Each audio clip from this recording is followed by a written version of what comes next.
The term weaponization of the US dollar refers to the strategic use of the dollar's dominance in global finance to exert political and economic pressure or sanctions on other countries, often as a tool of foreign policy.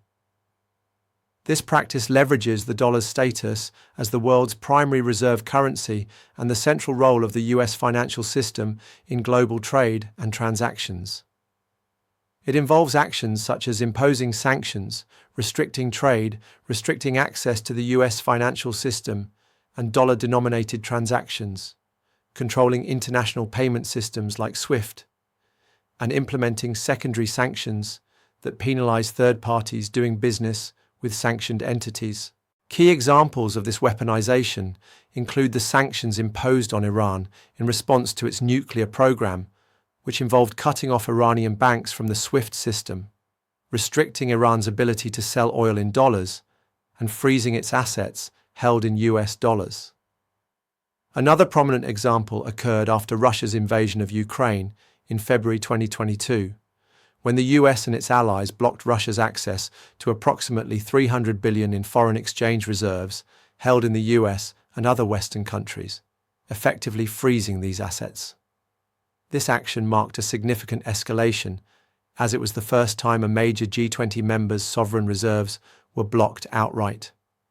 The US also excluded Russia from the SWIFT system and imposed extensive sanctions on Russian businesses and oligarchs. The US has also used its financial leverage against other nations such as Venezuela and North Korea and has imposed fines on foreign banks like BNP Paribas for violating US sanctions, demonstrating the extraterritorial reach of US financial law. Mechanisms of weaponization. 1. Sanctions. The US has imposed economic sanctions on various countries such as Iran, Russia, and North Korea, restricting their access to the dollar-based financial system.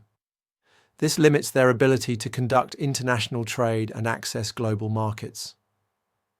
2. SWIFT system.